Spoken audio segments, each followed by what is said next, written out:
Ma'am, kasi hindi ho natin maitatanggi 'no, ito hong balita nga na may nangyaring karumal-dumal na krimen diyan po sa Davao. Kung saan Hmm, po isang estudyante, bata din po ito, 19 years old lamang, sinaksak siya ng 38 hmm. beses 'no.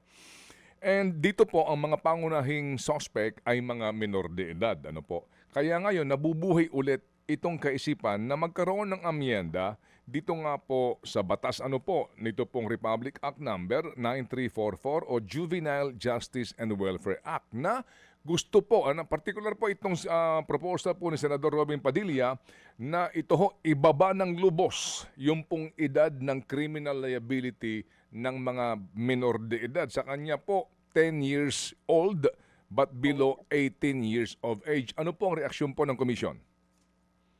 Una po 'no, gusto naming makiramay po doon sa naging biktima po ng ano, insidenteng ito ng pagpatay at ang involved nga po ay mga menor de edad po 'no.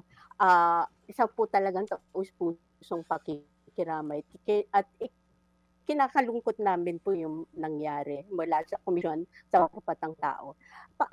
Gusto ko pong sabihin po 'no na ano na merong posisyon po dito ang, CHR, ang Commission on Human Rights po dito sa ang tawag po natin dito, Manong Ted, MACR 'no, Minimum Age of Criminal Responsibility. Mm. Meron pong malinaw na posisyon ang CHR dito. Ito po ay hindi kami sumasang-ayon na ibaba ang minimum age of criminal responsibility or yung yung edad na kung saan puwede ng kasuhan ang isang batang Pinoy. So, puwede kami mag-cite siguro po ng ano 'no, ng 5 dahilan po 'no. Una siguro yung ang tawag natin dito sa Ingles yung, development of the human brain 'no. Yung human brain, paano ba ito nade-develop po nun? Pangalawa na gusto naming, pag-usapan, ang Pilipinas po ay signatory, state party po siya sa iba't ibang human rights ano po, treaties po 'no. In particular, ito pong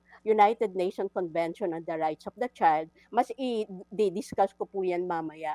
Maganda rin po sigurong tingnan yung pangatlo, sino-sino nga ba yung mga children in conflict with the law? So ano ba yung kanilang profile, ano yung kanilang economic background, ano yung kanilang mga educational attainment. Yung pang-apat po, ano ho ba ang responsibilidad ng mga duty bearers 'no, ito yung suporta na pinag-uusapan natin. Pang-lima po ay paano ba tinitignan ng society, paano natin tinitignan ang mga batang Pinoy. So, paano natin sila pinapahalagahan. Siguro itong limang ito po ay ano po 'no, maaaring makapagpaliwanag bakit ganito yung posisyon ng Commission on Human Rights. Hindi lang Commission on Human Rights po 'no, ang may mga ganitong posisyon. Siguro nakita niyo yung posisyon, linaw rin nung Child Rights Network, inisa-isa niya rin dun yung Mm. mga ano, kadahilanan bakit hindi rin sumasang-ayon ang CRN 'no, para ibaba itong minimum age of criminal responsibility.